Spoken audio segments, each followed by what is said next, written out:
ونؤمن به ونتوكل عليه ونعوذ بالله من شرور أنفسنا ومن سيئات أعمالنا من يهده الله فلا مضل له ومن يضلل فلا هادي له وأشهد أن لا إله إلا الله وحده لا شريك له وأشهد أن محمدا عبده ورسوله أرسله بالهدى ودين الحق ليظهره على الدين كله ولو كره المشركون اللهم صل على محمد وعلى آل محمد كما صليت على إبراهيم وعلى آل إبراهيم اللهم بارك على محمد وعلى آل محمد كما باركت على إبراهيم وعلى آل إبراهيم إنك حميد مجيد أما بعد فإن خير الكلام كلام الله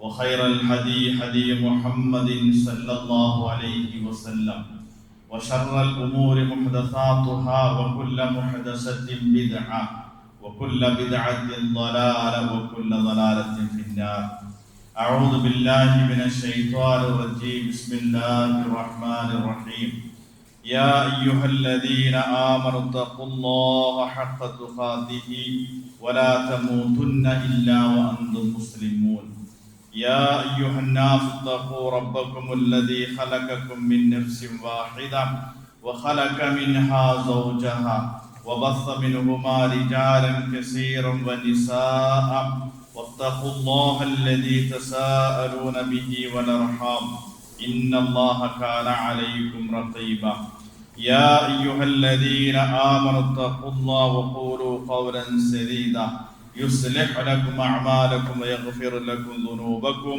ومن يطع الله ورسوله فقد فاز فوزا عظيما إن الذين يتلون كتاب الله وأقاموا الصلاة وأنفقوا مما رزقناهم سرا وعلانية يرجون تجارة لن تبور. പ്രിയമുള്ള വിശ്വാസിനികളെ, ജീവിതത്തിന്റെ എല്ലാ മേഖലകളിലും അല്ലാഹു സുബ്ഹാനഹു വ തആലയുടെ കൽപ്പനകളും നിർദ്ദേശങ്ങളും കഴിവിന്റെ പരമാവധി സൂക്ഷിച്ചും പാലിച്ചും തഖ്വയോടുകൂടി ജീവിക്കണമെന്ന് അതിന്റെ പ്രാധാന്യത്തോടും ഗൗരവത്തോടും കൂടി ഏവരെയും ഉണർത്തുകയാണ്, വസിയത്ത് ചെയ്യുകയാണ്. അല്ലാഹു സുബ്ഹാനഹു വ തആല ഇഷ്ടപ്പെട്ട രൂപത്തിൽ ജീവിക്കുവാനും അല്ലാഹുവിന്റെ തൃപ്തി കരസ്ഥമാക്കി ലോകത്തോട് വിട പറയുവാനും അല്ലാഹു നമുക്ക് തൗഫീഖ് നൽകി അനുഗ്രഹിക്കുമാറാകട്ടെ. പരിശുദ്ധമായ ഈ റമദാൻ മാസത്തിൽ നാം നിർവഹിക്കുന്ന എല്ലാ ആരാധനാ കർമ്മങ്ങളും മുഴുവൻ പുണ്യകർമ്മങ്ങളും അല്ലാഹു പൂർണ്ണമായി നമ്മിൽ നിന്ന് സ്വീകരിക്കുകയും അർഹമായ പ്രതിഫലം നൽകി നമ്മെ അനുഗ്രഹിക്കുകയും ചെയ്യുമാറാകട്ടെ. വരുന്ന ദിവസങ്ങളിൽ കൂടുതൽ ആരോഗ്യത്തോടും ആഹ്ലാദത്തോടും കൂടി നന്മകളിൽ മുന്നേറുവാനുള്ള തൗഫീഖും അല്ലാഹു നമുക്ക് പ്രദാനം നൽകി ചെയ്യുമാറാകട്ടെ. ഇസ്ലാമിനെ സംബന്ധിച്ചിടത്തോളം ഇസ്ലാമിലെ എല്ലാ ആരാധനാ കർമ്മത്തിന്റെയും മുഖ്യമായ ലക്ഷ്യം എന്ന് പറഞ്ഞാൽ മനുഷ്യനെ ആത്മീയമായി ശുദ്ധീകരിക്കുക എന്നുള്ളതാണ്. അതോടൊപ്പം ഭൗതികമായ നേട്ടങ്ങളും അതിനൊപ്പം ഇസ്ലാം ചേർത്ത് പറയുന്നുണ്ട്. ലക്ഷ്യം നമുക്ക് എപ്പോഴും പാരത്രികമായ ലക്ഷ്യമായിരിക്കണം. അത് മാത്രമാണ് ഖുർആൻ മുന്നോട്ട് വയ്ക്കുന്നതും അതാണ് നമ്മിലൂടെ ഉണ്ടാകേണ്ടതും. പക്ഷെ അതോടൊപ്പം ആ ആരാധനാ കർമ്മങ്ങൾ കൃത്യമായി നിർവഹിക്കുക വഴി ജീവിതത്തിൽ ഭൗതികമായ നേട്ടങ്ങളും അല്ലാഹു കൂടെ നമുക്ക് ഔദാര്യമായ നിലയിൽ നൽകുമെന്ന് നമ്മൾ തിരിച്ചറിയണം. എന്ന് പറഞ്ഞാൽ പ്രതിഫലങ്ങളാണ് നമ്മൾ ആഗ്രഹിക്കേണ്ടതും പ്രതീക്ഷിക്കേണ്ടതും. ആരാധനകളുടെ പ്രതിഫലനങ്ങൾ ജീവിതത്തിൽ ഭൗതികമായി ഉണ്ടാകും. പ്രതിഫലം വേറെയാണ്, പ്രതിഫലങ്ങൾ വേറെയാണ് എന്ന് നമ്മൾ തിരിച്ചറിയണം. അപ്പൊ അതുപോലെ തന്നെ നാം അനുഷ്ഠിക്കുന്ന നോമ്പാകട്ടെ, നമസ്കാരമാകട്ടെ, എല്ലാത്തിന്റെയും ലക്ഷ്യം ആത്മീയമായി നമ്മളെ ശുദ്ധീകരിക്കണം എന്നുള്ളതാണ്. നോക്കൂ, വിശുദ്ധ ഖുർആൻ വളരെ ഗൗരവത്തോടു കൂടി പഠിപ്പിച്ച ഒരു സംഗതി എന്താണെന്നറിയുമോ? നമ്മൾ നിർവഹിക്കുന്ന ഒരു ആരാധന കർമ്മം, ആ ആരാധന കർമ്മത്തിന്റെ ഏതെങ്കിലും ഒരു ഭാഗം അള്ളാഹുവിന് പുറമെ മറ്റൊരാളെ കൂടി നമ്മൾ പങ്കാളിയാക്കി എന്നത് മനസ്സിൽ വന്നാൽ പോലും ആ ഇബാദത്ത് ബാത്തിലാകും. എന്ന് പറഞ്ഞാൽ ഇപ്പൊ നമസ്കരിക്കുന്ന ഒരു മനുഷ്യൻ മറ്റൊരാൾ തന്റെ നമസ്കാരം കാണുന്നുണ്ടെന്ന് വിചാരിച്ച് നന്നായി നമസ്കരിച്ചാൽ പോലും നിസ്കാരം ബാത്തിലായി എന്നാണ്. അപ്പൊ ആരാധനാ കർമ്മങ്ങളിൽ വേറെ ആർക്കും ഷെയർ ചെയ്യാൻ പറ്റുകയില്ല എന്നാണ് ഈ പറഞ്ഞതിന്റെ അർത്ഥം. പക്ഷെ അങ്ങനെ ഇസ്ലാമിൽ നാം നിർവഹിക്കുന്ന ആരാധനാ കർമ്മം അത് പൂർത്തിയാകണമെങ്കിൽ മറ്റൊരാളെ കൂടി പങ്കാളി ആക്കിയാലേ പൂർത്തിയാകുകയുള്ളൂ എന്ന് പറഞ്ഞത് സക്കാത്തിനെ കുറിച്ച് മാത്രമാണ്. സക്കാത്ത് അള്ളാഹു സ്വീകരിക്കണമെങ്കിൽ, ആ ഇബാദത്ത് പൂർണ്ണമായി അള്ളാഹു സ്വീകരിക്കണമെങ്കിൽ നമ്മുടെ നിർവഹിക്കുന്ന ആരാധന നമ്മളല്ലാത്ത മറ്റൊരാളെ കൂടി അതിൽ പങ്കാളിയാക്കുമ്പോഴാണ് സക്കാത്ത് ഉണ്ടാകുക. അപ്പോഴാണ് ആ സക്കാത്ത് പൂർണ്ണമാകുക എന്നതാണ് ഖുർആൻ പറഞ്ഞത്. അത് ഖുർആൻ പഠിപ്പിച്ച ഒരു ഭൗതികമായ ഒരു നേട്ടം ആണ് നമ്മൾ തിരിച്ചറിയുന്നതാണ്. മറ്റൊന്ന് നമ്മൾ തിരിച്ചറിയേണ്ട സംഗതി, സക്കാത്ത് ആളുകളെ സംബന്ധിച്ചിടത്തോളം ആളുകൾക്ക് ബോധവൽക്കരണം മാത്രം മതി. കൊടുക്കാനുള്ള തീരുമാനം നമ്മൾ എടുത്തു കഴിഞ്ഞാൽ വളരെ എളുപ്പമായി സംവിധാനങ്ങൾ നമ്മുടെ മുമ്പിലുണ്ട്. അത് ഉപയോഗപ്പെടുത്തുവാനുള്ള ആളുകൾ നമ്മുടെ മുമ്പിലുണ്ട് നിർത്തണം. പക്ഷെ സമൂഹത്തിന്റെ ഒരു അവസ്ഥ എന്ന് പറഞ്ഞാൽ, നമ്മുടെ മുന്നിലൂടെയൊക്കെ ഈ റമദാൻ മാസത്തിൽ നോമ്പ് പിടിക്കാതെ നടക്കുന്ന ഒരു മുസ്ലിമിനെ കുറിച്ചുള്ള നമ്മുടെ കൺസെപ്റ്റ് എന്താണ്? നോമ്പാണ്, എന്നിട്ടും അയാൾ നോമ്പ് പിടിക്കാൻ നടക്കാൻ നിസ്കരിക്കണ പോലില്ലാത്ത.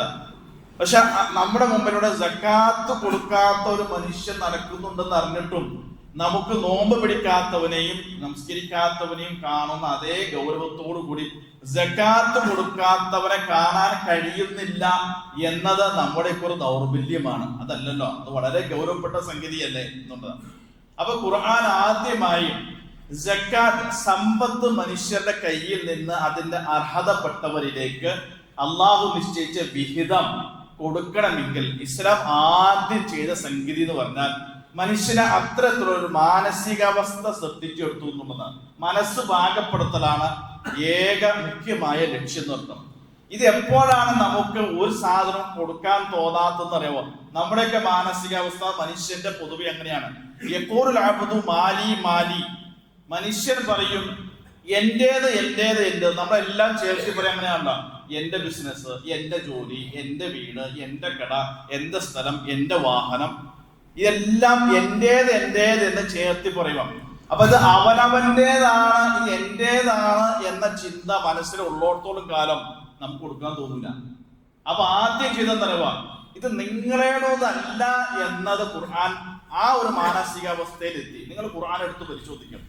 സമ്പത്തിനെ കുറിച്ചും ധനത്തെ കുറിച്ചും ഖുർആൻ നടത്തിയ 3 പരാമർശങ്ങളുണ്ട്. ആ 3 പരാമർശം, ഒന്ന് മാൽ എന്നാണ്. മാൽ എന്ന് പറഞ്ഞാൽ ധനം, സമ്പത്താണ്. എവിടെയെല്ലാം മാലിനെ കുറിച്ച് പറഞ്ഞിട്ടുണ്ട് ഖുർആൻ പറഞ്ഞു മാലുല്ലാഹ്, സമ്പത്ത് ധനം അത് അള്ളാഹുവിൻ്റെതാണ് എന്നാണ്, നിങ്ങളുടേതല്ല. 2 ഭൂമിയെ കുറിച്ച്, വലിയ സ്വത്ത് അത് കുറിച്ചു അർളുല്ലാഹ്, ഭൂമി അത് അള്ളാഹുവിൻ്റെതാണ്. ഫളുല്ലാഹ്, ഇതൊക്കെ അള്ളാഹുവിന്റെ അനുഗ്രഹമാണെന്നാണ്. എന്തിനാ ഈ 3 സംഗതി പറയുന്നറിയോ?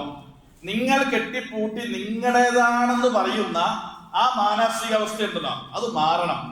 ഇതൊന്നും നിങ്ങളുടേതല്ല, ഇതൊക്കെ ആത്യന്തികമായി ഇത് അള്ളാന്റേതാണ്.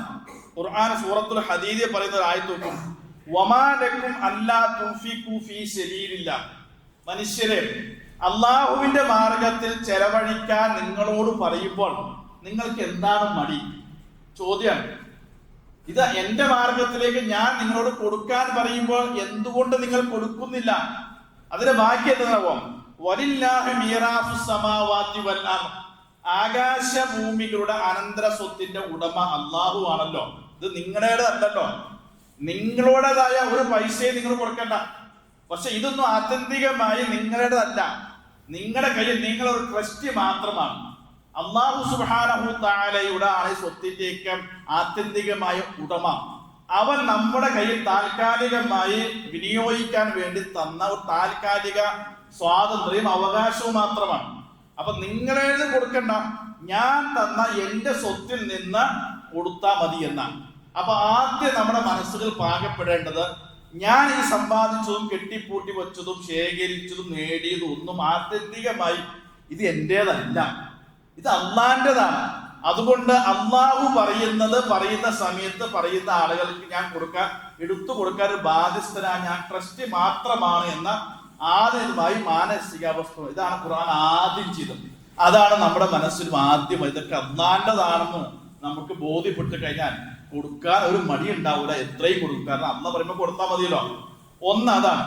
രണ്ടാമത് ഖുർആൻ പറഞ്ഞ സംഗതി എന്താണെന്നറിയോ?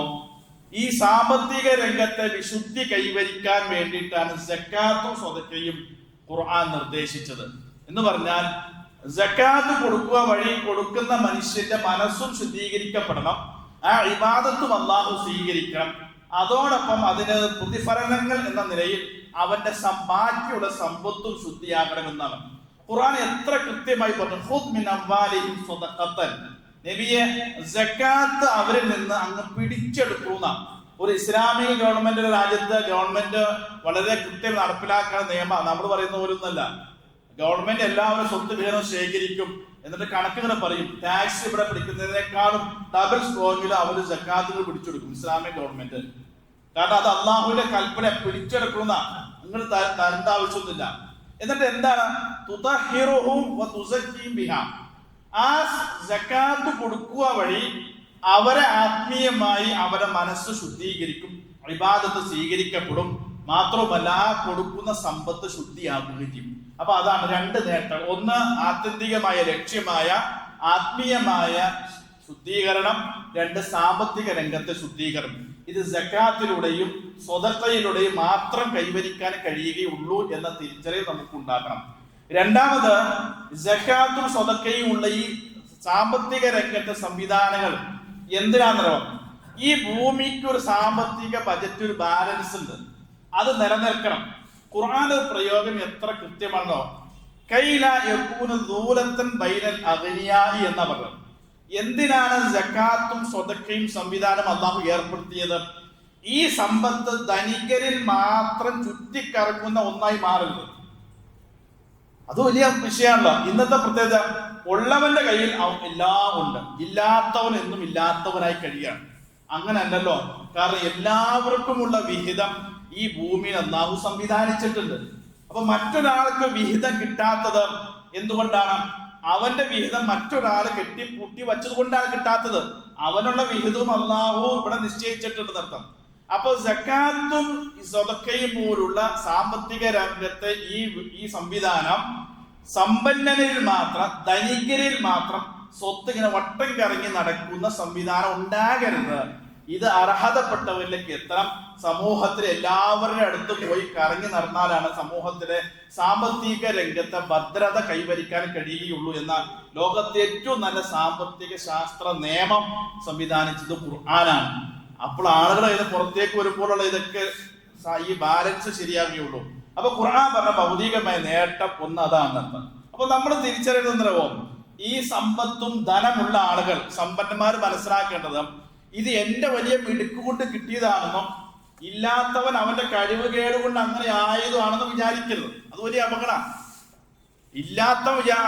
അവന്റെ കഴിവുകേട് കൊണ്ട് അവൻ അങ്ങനെയായി ദരിദ്രനായിപ്പോയി, എന്റെ മിടുക്ക് കൊണ്ട് ഞാൻ കിട്ടി, അങ്ങനെയല്ല. നമുക്ക് തന്നതിലും അവർക്ക് കൊടുക്കാത്തതിലും അള്ളാഹുവിന് ലക്ഷ്യമുണ്ട്. തന്ന് പരീക്ഷിച്ചതാകാം, തരാതെ പരീക്ഷിച്ചതുമാകാം. ഇത് രണ്ട് പരീക്ഷണങ്ങൾ. അള്ളാഹു നിങ്ങൾക്ക് ഞാൻ നല്ലത് കൊണ്ട് പരീക്ഷിക്കും, തിന്മ തന്നും പരീക്ഷിക്കുന്ന അർത്ഥം. അപ്പൊ നമ്മുടെ കയ്യിൽ അള്ളാഹു തന്നത് ഇത് എങ്ങനെ നീ ചെലവഴിക്കും എന്നറിയാനാണ്.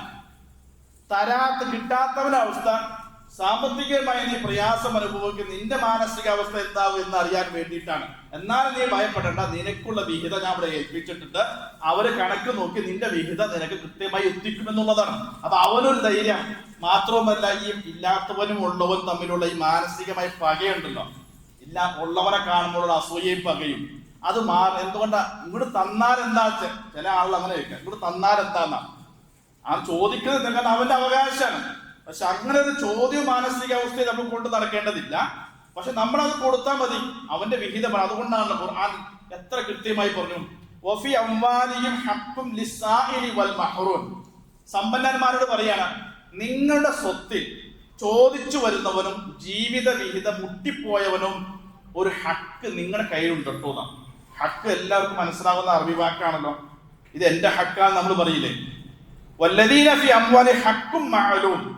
നിങ്ങളുടെ സ്വത്തിൽ നിർണിതമായ, ക്ലിപ്തപ്പെടുത്തിയ ഒരു ഹക്ക്, മറ്റുള്ളവരുടെ ഹക്കുണ്ട്. ഈ ഹക്ക് ഏതാണെന്നറിയോ? മറ്റുള്ളവർക്ക് കൊടുക്കാൻ വേണ്ടി അള്ളാഹു പറഞ്ഞേൽപ്പിച്ച ഹക്ക് നമ്മുടെ കയ്യിൽ തന്നിരിക്കുകയാണ്. അപ്പൊ അവന്റെ ഹക്ക് നമ്മുടെ കയ്യിലാണ്. ഒരു പ്രയാസവും ഒരു മാനസിക പ്രയാസവും വേണ്ട, ഒന്നും അസ്വസ്ഥപ്പെടേണ്ടതില്ല, ഒരു സങ്കടവും വേണ്ട. അവന്റെ ഹക്ക് അവിടെ കൊടുത്താൽ മതി, ബാക്കി തീർന്നു, അത്രേ ഉള്ളൂ. ആ ഹക്ക് 2.5% പറയുന്നുള്ളൂ. 2.5% പറയുന്നുള്ളൂ. ആ 2% കൊടുത്തു കഴിഞ്ഞാൽ അത് അവന്റെ ഹക്ക. ആ ഹക്കാണ് വീട്ടിൽ കഴിഞ്ഞാൽ അവനും തൃപ്തനായി, നമ്മുടെ ബാധ്യതയും കഴിഞ്ഞു, ബാക്കി സമ്പത്തും ശുദ്ധീകരിക്കപ്പെട്ടു, നമ്മുടെ ഇബാദത്തും സ്വീകരിക്കപ്പെട്ടു. പരലോകത്ത് വരുമ്പോൾ ശിക്ഷയിൽ നിന്നും നമ്മൾ രക്ഷപ്പെടുകയും ചെയ്തു എന്നർത്ഥം. അതുകൊണ്ട് നമ്മൾ കൃത്യമായി മനസ്സിലാക്കുക, നമ്മുടെ ഒരു ഔദാര്യമായ നിലയിൽ ആരെങ്കിലൊക്കെ റെസിപ്റ്റ് കുറ്റിയായിട്ടായിട്ട് വരുമ്പോൾ കൊടുക്കുന്നതായി കാണരുത് എന്നാണ്. പലവരുടെയും ഒരു വലിയ സങ്കടം എന്താ പറയുക, പലവരും വിളിച്ച് ചോദിക്കാന്ന് വെച്ചാൽ അവിടെ നോമ്പ് തുറക്ക് സമീപിച്ചു, സക്കാത്തിൽ നിന്ന് കൊടുക്കാൻ പറ്റുമോ, അല്ലെങ്കിൽ അവിടെ രോഗി ചോദിച്ചു സക്കാത്തിൽ നിന്ന് കൊടുക്കാൻ പറ്റുമോ, ഇതൊക്കെ കൊടുക്കണം. എന്തിനാ അങ്ങനെ ചോദിക്കുന്നതോ? സക്കാത്തിന്റെ വിഹിതം അയാൾക്കുള്ള അതിൽ ഒരു നിയന്ത്രണാധികാരവും ഇല്ല. അത് അയാളുടെ അല്ലാന്ന് പിന്നെ എങ്ങനെ കൊടുക്കാം? അയാൾക്ക് നിയന്ത്രണാധികാരമില്ല. ഈ 2.5% കഴിഞ്ഞ് ബാക്കിയുള്ളതിൽ അയാൾക്ക് നിയന്ത്രണാധികാരമുള്ളൂ. അതാണ് അവൻ്റെതുള്ളൂ. ഇത് മറ്റത് അവൻ്റെതല്ല. പിന്നെ അത് ഞാൻ ഇങ്ങനെ കൊടുത്തിട്ട് നമ്മൾ ചോദിക്കാൻ കാരണം, അങ്ങനെ ചോദിക്കാൻ തന്നെ പാടില്ലല്ലോ. ഈ ബാക്കി 98% കൊടുക്കാൻ പറ്റുമെന്ന് ചോദിക്കാം, അതിനാണ് കൊടുക്കേണ്ടത്. ബാക്കി വേറൊരാളുടെ അവകാശം, അത് അവൻ വരുമ്പോ അവന്റെ കണക്ക് നോക്കി അവൻ കൊടുത്തോളണം. അയാൾ എന്തെങ്കിലും ചെയ്യട്ടെ എന്ന് തീരുമാനിക്കാന്നല്ലാതെ നമ്മൾ പിന്നെ അതിന് കൊടുക്കാൻ പറ്റുമോ, പള്ളിക്ക് കൊടുക്കാൻ പറ്റുമോ, മദ്രസക്ക് കൊടുക്കാൻ പറ്റുമോ, അതൊന്നും ചോദിക്കരുത്. കാരണം എന്താ, സക്കാത്ത് എന്ന് പറഞ്ഞാൽ നമ്മുടേതല്ല അത് എന്ന് നമ്മൾ അത് മറ്റുള്ള ഹക്കാണ് തിരിച്ചറിയണം. നിങ്ങൾ അറിഞ്ഞത് ഇത് എന്തത്ര ഗൗരവം എന്നറിയോ? സക്കാത്തിനെ കുറിച്ച് നമ്മൾ വളരെ ഗൗരവത്തോടു കൂടി ഖുർആനില് 2 സംഗതികൾക്കാണ് കൃത്യമായ വിഹിതങ്ങളും അർഹതപ്പെട്ടവരെയും വിശദീകരിച്ചത്. എന്താണോ വിഹിതം? ഒന്ന് അനന്തര സ്വത്ത്. സൂറത്തു നിസായിലെ 11-12 ആയത്തുകൾ എടുത്ത് പരിശോധിച്ചാൽ അനന്തര സ്വത്ത് ആർക്കൊക്കെ എത്ര ശതമാനം കൃത്യമാണ്, ഒരു സംശയവും വേണ്ട, ഒരു വിശദീകരണവും വേണ്ട. ഖുർആൻ എത്ര കൃത്യമായിട്ട്, കാരണം ഇതൊക്കെ അള്ളാഹു പറഞ്ഞില്ലെങ്കിൽ പല തട്ടിപ്പ് നടക്കും. അതുകൊണ്ടാണ് ക്ലിയർ ആയിട്ട് ക്രിസ്റ്റൽ ക്ലിയർ ആയിട്ട് സംഗതി പറഞ്ഞു, ഇന്ന ആളുകൾക്ക് ഇത്ര ശതമാനം കൊടുക്കണം. ക്ലിയറാണ്. ഒന്ന് അനന്തര സ്വത്താണ്. രണ്ടാമത് സക്കാത്തിനെ കുറിച്ചാണ് പറഞ്ഞത്. സക്കാത്തിനെ കുറിച്ച് പറഞ്ഞ ഇത്ര ശതമാനം, അത് ആർക്കൊക്കെ പറഞ്ഞു? 8 വിഭാഗക്കാരെ കുറിച്ച് ഖുർആൻ പറഞ്ഞു. സൂറത്തു തൗബയിൽ അല്ലാഹു 60-ാമത്തെ ആയത്തിൽ പറഞ്ഞു, ഇന്നമ സ്വദഖാത്തു ലിൽ ഫുഖറാഇ വൽ മസാകിന വൽ ആമിലീന അലൈഹ എന്ന് പറഞ്ഞിട്ട് 8 പേരെയും പറഞ്ഞു. വളരെ എളുപ്പമാണ്. ഈ 8 പേർക്ക് മാത്രമേ അത് സക്കാത്തിന്റെ അർഹതപ്പെട്ട ആളുകൾ. മാത്രമല്ല അതിൽ തന്നെ സൂക്ഷ്മത എന്താ പറയുക, അതിൽ ചിലത് വ്യക്തികളെയാണ് പറഞ്ഞത്, ചിലത് ആവശ്യങ്ങളെയാണ് പരിഗണിച്ചത്. ഇന്നമ സ്വദഖാത്തു ലിൽ ഫുഖറാഇ, ദരിദ്രന്മാർക്ക് അവരുടെ ആവശ്യം നോക്കണ്ട, ആ പറഞ്ഞ ദരിദ്രനാണോ ഫക്കീറാണോ കൊടുത്തിരിക്കണം. വൽ മിസ്കീനാണോ അവന്റെ ആവശ്യം നോക്കണ്ട, അവനെ നോക്കാവുള്ളൂ. വേറെ പറഞ്ഞ ഫീ സബീലില്ല, അള്ളാഹുവിന്റെ മാർഗത്തിൽ, അത് വ്യക്തിക്കല്ല, അത് ആവശ്യത്തിനാണ്. അപ്പൊ ഖുർആൻ നമുക്ക് ന്യായീകരിച്ച് പുറത്തു കിടക്കാൻ ഒരു വഴിയുമില്ലാത്ത രൂപത്തിൽ ക്ലിയർ ആയിട്ട് പറഞ്ഞിട്ടുണ്ട്, ഇന്ന ആളുകൾക്ക് അത് കൊടുത്തിരിക്കണം എന്ന് മാത്രമല്ല, അവർക്ക് കിട്ടിയിരിക്കണം. അതാണ് എത്ര ഈ പറഞ്ഞ ആളുകൾക്ക് സക്കാത്ത് കിട്ടിയിരിക്കണം എന്നുള്ളതാണ്. അപ്പൊ ഈ 2 കൃത്യമായി ഖുർആൻ പറഞ്ഞു. മറ്റൊരു ഗൗരവം എന്താണെന്നോ, ഖുർആൻ ഏതെങ്കിലും ഒരു ഇബാദത്ത് നിർവഹിക്കാത്തതിന്റെ ശിക്ഷയുടെ ഇനങ്ങൾ വിശദീകരിച്ചത് സക്കാത്തിനെ കുറിച്ച് മാത്രമേ ഉള്ളൂ. നിങ്ങൾ ഖുർആനിലെടുത്ത് നമസ്കരിക്കാത്തവന് നരകത്തിന്റെ ശിക്ഷ, അല്ലെങ്കിൽ നോമ്പ് നോക്കാത്തവന് നരക ശിക്ഷ എന്ന് പറഞ്ഞു, ശിർക്ക് ചെയ്യുന്നവന് നരക ശിക്ഷ എന്നൊക്കെ ഇങ്ങനെ പറഞ്ഞിട്ട് ചെയ്തവന് പറയുന്നുണ്ട്. സക്കാത്തിനെ കുറിച്ച് പറഞ്ഞപ്പോൾ അവർക്ക് ലഭിക്കുന്ന ശിക്ഷയുടെ രൂപങ്ങളും ഇനങ്ങളും വിശദീകരിച്ചിട്ടുണ്ട്. വല്ലദീന യക്നിസൂന ദഹബ സുമ്മ ലാ യുൻഫിഖൂന ഫീ സബീലില്ലാഹി ഫബശ്ശിർ ബിഅദാബിൻ അലീം. സക്കാത്ത് കൊടുക്കാത്തവന് കിട്ടുന്ന ശിക്ഷയെ കുറിച്ച് പറഞ്ഞപ്പോൾ യൗമ യുഹ്മാ അലൈഹിം ഫീ നാരി ജഹന്നം ഫതുഖ്വാ ബിഹാ ജിബാഉഹും ജുനൂദുഹും. ഖുർആൻ പറഞ്ഞു, സക്കാത്ത് കൊടുത്തില്ലെങ്കിൽ നിങ്ങൾ കെട്ടിപ്പൂട്ടി ശേഖരിച്ചു വച്ചിരിക്കുന്ന സമ്പത്ത് മുഴുവൻ നരകത്തിലിട്ട് ചുട്ടു പഴിപ്പിച്ച് ഫതുഖ്വാ ബിഹാ, നിങ്ങളുടെ ശരീരത്ത് ചൂട് വയ്ക്കുന്ന. തുക്വ എന്ന് പറഞ്ഞാൽ അയൺ ബോക്സിന് അറബിയിൽ പറയുന്ന വാക്ക് മിക്വാന, അയൺ ചെയ്യുന്നതായി പറയുന്ന അർത്ഥം. നിങ്ങളുടെ ശരീരത്തിന്റെ പാർശ്വഭാഗങ്ങൾ, നെറ്റിത്തടകൾ, മുതുകളൊക്കെ ഈ സ്വത്ത് കൊണ്ട് അള്ളാഹു എന്ത് ചെയ്യും? ചൂട് വയ്ക്കും. മറ്റൊരു സ്ഥലത്ത് നിങ്ങളുടെ കഴുത്തിൽ അള്ളാഹു ധരിപ്പിക്കും. ഈ കൊടുക്കാതെ വെച്ച് കെട്ടിപ്പൊട്ടിച്ച ഭൂമി സ്വത്തൊക്കെ ഇങ്ങനെ വലിയ മാല പോലെ കഴുത്തിലിട്ട് പരലോകത്ത് വരുമ്പോൾ നടത്തിക്കും അള്ളാഹു സുബ്ഹാനഹു വ തആല. അങ്ങനെ സൂറത്തു ആലി ഇംറാനിലെ 180-ാമത്തെ ആയത്ത്, സൂറത്ത് തൗബയിലെ 34-35 ആയത്തുകൾ പരിശോധിച്ച് നോക്കും. സക്കാത്ത് കൊടുക്കാത്തവർക്ക് കിട്ടുന്ന ശിക്ഷയുടെ വിവിധ രൂപങ്ങൾ ഖുർആൻ തന്നെ പറയുകയാണ്. അത്ര ഗൗരവമുണ്ടെന്നർത്ഥം. ഈ 2 ആയത്തിനെ വിശദീകരിച്ച് നബി സല്ലല്ലാഹു അലൈഹി വസല്ലം പറയുന്നത് എന്താണോ, ഈ നരകത്തിൽ ഒരാൾ സ്വർഗാവകാശിയാണ്, പക്ഷെ അയാൾ സക്കാത്തിന്റെ വിഷയത്തിൽ ചില പ്രയാസമുണ്ട്, അല്ലെങ്കിൽ ഇതൊക്കെ ഒരു ബുദ്ധിമുട്ടുണ്ട്, അതിന് തടസ്സം ഉണ്ടെങ്കിൽ എന്താ ചെയ്യുന്നോ, ഈ സക്കാത്ത് കൊടുക്കാത്തവന്റെ ശിക്ഷയൊക്കെ കഴിഞ്ഞിട്ട് അയാൾ അങ്ങോട്ട് പോകും. നബി സല്ലല്ലാഹു അലൈഹി വസല്ലം ഇത് കഴിയുമ്പോൾ ഫയറാ സബീലഹു ഇമ്മാ ഇലൽ ജന്നതി വ ഇമ്മാ ഇലൻ നാർ. ആ വിചാരണ സക്കാത്തിന്റെ ശിക്ഷ കഴിയുമ്പോഴാണ് അയാൾ ഒന്നെങ്കിൽ സ്വർഗത്തിലേക്ക് പോകും, ഇല്ലെങ്കിൽ നരകത്തിലേക്ക് പോകും എന്നർത്ഥം. അവിടെ സക്കാത്തിനെ കുറിച്ച് പറയാം. എന്തുകൊണ്ടാണെന്നറിയോ, ഒന്ന് അള്ളാഹുവിന്റെ സ്വത്ത് അനധികൃതമായി നമ്മൾ കൈകാര്യം ചെയ്തു എന്നത് കൊണ്ടുവരും, ഇത് അള്ളാന്റെതാണ്. 2, അർഹതപ്പെട്ട ആളുകൾക്ക് കൊടുക്കാതിരുന്നില്ല. നിങ്ങൾ ആലോചിച്ച് നോക്കൂ, ഈ വിഷയത്തിൽ പണ്ഡിതന്മാർ പങ്കുവച്ച ചില ആശങ്കകൾ, ഇതിന്റെ ഗൗരവം നമ്മൾ തിരിച്ചറിയും. ഒന്നെന്താ പറയുക, നമ്മുടെ സക്കാത്ത് നമ്മളാണല്ലോ കൊടുക്കേണ്ടത്. ആ സക്കാത്ത് നമ്മൾ കൊടുക്കാതെ മരിച്ചാൽ നമുക്ക് ശേഷം ആരും കൊടുക്കൂല. എന്താ കാരണം അറിയോ, എത്രയാണെന്ന് കണക്ക് അറിയില്ല അവർക്ക്. ഇനി അവർ കുറെ ലക്ഷങ്ങൾ കൊടുത്തു വിചാരിച്ചോ, ആ ലക്ഷങ്ങൾ കണക്കനുസരിച്ച് ശരിയായില്ലെങ്കിൽ എങ്ങനെ പൂർത്തിയാകാനാണ്? നമുക്കൊരു 10 ലക്ഷം കടം ഉണ്ടെങ്കിൽ നമ്മുടെ മക്കൾ അത് വീഴുമെന്ന് വിചാരിക്കാം. സക്കാത്ത് കൊടുത്തില്ലെങ്കിൽ ഒരു രക്ഷയില്ല, കണക്ക് അവർക്ക് അറിയില്ല. അതുകൊണ്ട് നമ്മൾ തന്നെ വീട്ടേണ്ടി വരുമെന്നാണ്. 2, പാവപ്പെട്ടവൻ അവന്റെ ഹക്ക് കിട്ടാതെ ദുരിതത്തിൽ മുങ്ങി നടന്ന് പ്രയാസപ്പെടുമ്പോൾ ഇത് കൊടുക്കാതെ നമ്മൾ പിടിച്ചു പറ്റുമ്പോൾ നമ്മുടെ ജീവിതത്തിൽ സ്വസ്ഥത സമാധാനം ഉണ്ടാവും. അവൻ അവിടെ കിടന്ന് ദുരിതം അനുഭവിക്കാൻ അവന്റെ വിഹിതം നമ്മുടെ ഹക്ക് അവിടെ കൊടുത്തിരുന്നുവെങ്കിൽ ആ ദുരിതത്തിൽ നിന്ന് അവൻ കയറും. അത് കൊടുക്കാതെ നമ്മളിങ്ങനെ വച്ചേക്കുക, നമുക്ക് സ്വസ്ഥത സമാധാനം ഉണ്ടാവുക, അതുണ്ടാവില്ല എന്നുള്ളൊരു വസ്തുതയാണ്. മറ്റൊന്ന്, നബി സല്ലല്ലാഹു അലൈഹി വസല്ലം പറഞ്ഞ ഭൂമിയിലേക്ക് പൊതു ശിക്ഷ ഇറങ്ങും. അതിനൊരു കാരണമായി വല്ലതിന് മുനിഉ അൻ സക്കാത്ത്, സക്കാത്ത് കൊടുക്കാത്ത ഒരു പ്രവണത ഉള്ള ജനതയിൽ സമൂഹത്തിലേക്ക് അള്ളാഹുവിന്റെ പൊതു ശിക്ഷ, അതിൽ ഒരു ശിക്ഷ പറഞ്ഞത് മഴയെ അള്ളാഹു തടഞ്ഞു വയ്ക്കുന്ന. നിങ്ങൾ ആലോചിച്ചു, പിന്നെ മഴ പെയ്യുന്നത് എന്തുകൊണ്ടാണെന്നറിയുമോ, നമ്മൾ മിടുക്കലായിട്ടുണ്ട്, ഇവിടെ മിണ്ടാപ്രാണികളും കുറെ സസ്യങ്ങളൊക്കെ ഉള്ളത് കൊണ്ട് അവരെ പരിഗണിച്ചുകൊണ്ടായിരിക്കണം എന്ന് മനസ്സിലാക്കാനേ ഉള്ളൂ എന്നർത്ഥം. മഴ പോലും ഒരു നാട്ടിൽ സക്കാത്ത് കൊടുക്കാത്ത ആൾക്കാരുള്ള ജനതയാണെങ്കിൽ ആ മാറ്റി എല്ലാവർക്കും കിട്ടേണ്ട അനുഗ്രഹം പോലും ഇവർ കാരണത്താൽ, പൊതുശിക്ഷ നമ്മൾ കാരണത്താൽ ഇറങ്ങി വരാൻ നിങ്ങൾ ആലോചിച്ച് നോക്കുക അതിന്റെ ഗൗരവം. മറ്റൊന്ന്, ഈ ബുദ്ധി പാകപ്പെടാത്ത, പക്വത ഇല്ലാത്ത ആളുകൾ, ബുദ്ധി സ്ഥിരത ഇല്ലാത്ത ആളെ സംബന്ധിച്ചിടത്തോളം അവർക്ക് ഇസ്ലാമിന്റെ ഒരു ഹുക്കുമും ബാധിച്ചില്ല, ശരീഅത്ത് ബാധ്യത. അവർക്ക് നിസ്കാരമൊന്നും അവർക്ക് ബാധ്യതയില്ല. പക്ഷെ അവർക്ക് സ്വത്തുണ്ടെന്ന് വിചാരിച്ചോ, സ്വത്തുണ്ടെങ്കിൽ ആ സ്വത്തിന് സക്കാത്ത് അവർ കൊടുക്കണം. അതാര് കൊടുക്കണം? ആരാണോ സംരക്ഷിക്കേണ്ടത് അവർ കൊടുക്കണം. ഇപ്പോൾ നമ്മുടെ ഒരു കുട്ടി, ഒരു മകൻ അല്ലെങ്കിൽ ഒരാൾക്ക് അയാള് ബുദ്ധി ഒരു പ്രയാസമുള്ള ഒരാളാണ്, അയാൾക്ക് നിസ്കാരമൊന്നും നിർബന്ധമില്ല, കാരണം സ്ഥിരത വേണമല്ലോ. പക്ഷെ അയാൾ അയാളുടെ സ്വത്തിന് സക്കാത്ത് കൊടുക്കണം. അതാര് കൊടുക്കണം? ആരാണോ അയാളെ സംരക്ഷിക്കുന്നത് അയാൾ കൊടുക്കണം. അയാൾക്ക് പോലും ആ സക്കാത്തിന്റെ വിഷയത്തിൽ ഇസ്ലാം ഇളവ് കൊടുക്കുന്നില്ല. കാരണം എന്താ?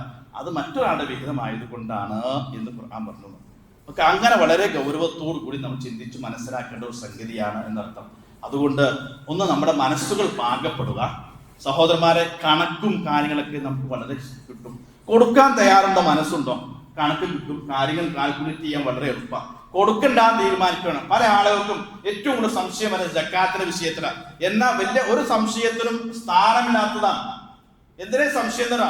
ഏതെങ്കിലും വകുപ്പിലൂടെ കൊടുക്കാതിരിക്കാൻ പറ്റുമെന്ന് ചിന്തിക്കുമ്പോഴാണ്. കൊടുക്കാൻ തീരുമാനിച്ച കുറച്ചുള്ളൂ, കൊടുക്കണ്ടാന്ന് തീരുമാനിച്ച ഒരുപാട് തോന്നുന്നർത്ഥം.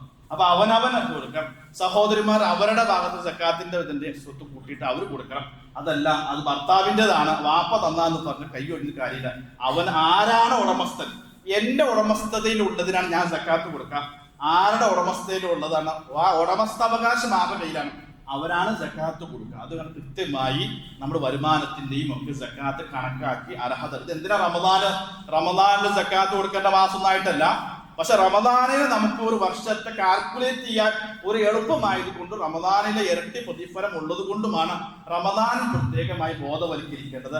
നമുക്ക് ശവ്വാലിലാണ് നമ്മുടെ വർഷം തികയുന്നതെങ്കിൽ ശവ്വാലിൽ സക്കാത്ത് കൊടുക്കണം. ഇനി ഷഅബാനിലെ വർഷം തികച്ച് സക്കാത്ത് കൊടുത്തതാണെങ്കിൽ സക്കാത്ത് അന്ന് കൊടുത്താൽ മതി എന്നർത്ഥം. അത് വർഷം തികയുക എന്നതാണ് വലിയ പ്രാധാന്യം. അതുകൊണ്ട് നമ്മുടെ സക്കാത്തിന്റെ നമ്മുടെ ബാക്കിയുള്ളത് കൂടി ഹറാമായി കലരുന്ന ഒരു അവസ്ഥ ഉണ്ടാകരുത്. അതുകൊണ്ട് വളരെ ഗൗരവത്തോടെ അത് മനസ്സിലാക്കാനുണ്ട്. പിന്നെ ഈ സക്കാത്ത് കമ്മിറ്റികൾ പ്രവർത്തിക്കുന്ന സംവിധാനങ്ങളൊക്കെ ഉണ്ടാവും. നമ്മളൊക്കെ ഇപ്പോൾ അതിലെ മെമ്പർമാരൊക്കെ ആയിരിക്കും. നമ്മൾ ശ്രദ്ധിക്കുന്ന രണ്ട് പ്രധാനപ്പെട്ട നിങ്ങൾ ധനികരിൽ നിന്ന് സക്കാത്ത് സ്വീകരിക്കണം. നമുക്കിപ്പോ നമ്മുടെ രാജ്യത്ത് സ്വീകരിക്കാന്ന് പറയാൻ പറ്റില്ല, പിടിച്ചെടുക്കാൻ പറ്റില്ലല്ലോ. അപ്പൊ അതുകൊണ്ട് സമ്പന്നന്മാരിൽ നിന്ന് സക്കാത്ത് കണക്ക് നോക്കി, അപ്പൊ ഈ കൊണ്ടുവരുന്ന ആള് ഒരു 25,000 രൂപ കൊണ്ടുവരുമ്പോൾ പറയണം, നിങ്ങൾ ഇത് കണക്ക് നോക്കിയിട്ടാണോ തന്നത് എന്ന് ചോദിക്കണം. ഈ വാങ്ങുന്ന സക്കാത്ത് കമ്മിറ്റിയിലെ ആളുകൾ വാങ്ങണം. എന്നിട്ട് പറഞ്ഞു തുസല്ലി അലി, അവർക്ക് വേണ്ടി പ്രാർത്ഥിക്കുകയും വേണം എന്ന് പറഞ്ഞിട്ടുണ്ട്. രണ്ടാമത് തുറത്തു ഇലാ ഫുഖറാഇഹി, അത് മുസ്ലിങ്ങളെ ദരിദ്രരിലേക്ക് എത്തുകയും വേണം. അത് ഗൗരവപ്പെട്ട സംഗതി കേട്ടോ. നമ്മുടെ സക്കാത്ത് വീടണമെങ്കിൽ നമ്മുടെ സക്കാത്ത് നൽകപ്പെട്ട അത് അർഹതയിലേക്ക് എത്തിയെന്ന് വരുമ്പോഴാണ് സക്കാത്ത് വിടുള്ളൂ. നമ്മുടെ സക്കാത്ത് അർഹതപ്പെടാത്ത ആളുകൾക്ക് കൊടുത്തു എന്ന് വിചാരിച്ച സക്കാത്ത് വിടൂല. സക്കാത്ത് വീഴണമെങ്കിൽ അർഹതപ്പെട്ടവരിലേക്ക് തന്നെ എത്തണം. അതുകൊണ്ട് കമ്മിറ്റിക്കാരെ ശ്രദ്ധിക്കണം എന്നറിയാം. തരുന്ന ആൾക്കാരുടെ ബാധ്യത കഴിയും, കൊടുക്കുന്ന ആളുകൾ. അതുകൊണ്ടാണ് അതിൽ ജോലി ചെയ്യുന്ന ഒരാൾക്ക് കൂടി സക്കാത്തിന് ആമിലിന് സക്കാത്തിന്റെ വിഹിതം കൊടുത്തെന്തെന്നുണ്ടാവാം. ഇത് വലിയ ഭാരപ്പെട്ട സംഗതി ആയതുകൊണ്ടാണ് അന്വേഷിച്ച് കണക്ക് നോക്കി അർഹതപ്പെട്ടവരെ കണ്ടുപിടിച്ച് അവന് എത്തിച്ചു കൊടുക്കണം. അപ്പൊ നമുക്ക് കൂടി ബാധ്യത ഉണ്ട്. ഇത് അർഹതപ്പെട്ടവരിലേക്കാണോ എത്തുന്നത് എന്നുകൂടി ചിന്തിക്കാൻ നമ്മൾ ശ്രദ്ധിക്കേണ്ടതാണ്. അതുകൊണ്ട് ആ വിഷയത്തിൽ സാമ്പത്തിക രംഗത്തെ വിശുദ്ധി വലിയ പ്രാധാന്യമാണ്. അതിന് ഗൗരവം മനസ്സിലാക്കുക. അല്ലാഹു സുബ്ഹാനഹു വ തആല നമ്മെ അനുഗ്രഹിക്കുമാറാകട്ടെ.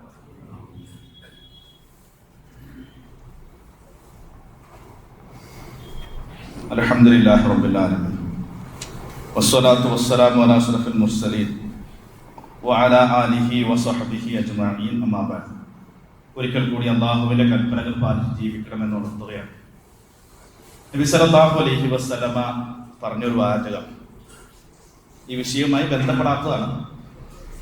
ആഴ്ചയിലെ ഏറ്റവും അഫ്ളലായ ദിവസം നബി സല്ലല്ലാഹു അലൈഹി വസല്ലം പറഞ്ഞു അത് വെള്ളിയാഴ്ചയാണെന്ന് പറഞ്ഞു. അതിന് ചില കാരണങ്ങൾ നബി സല്ലല്ലാഹു അലൈഹി വസല്ലമ പറഞ്ഞു.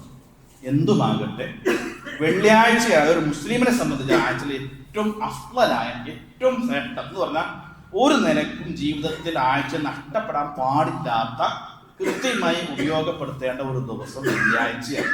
അപ്പൊ വെള്ളിയാഴ്ചകളിൽ ഒരു മുസ്ലിം മിനിമം ശ്രദ്ധിക്കേണ്ട 8 കാര്യങ്ങൾ പണ്ഡിതന്മാർ ഷെയർ ചെയ്തിട്ടുണ്ട്.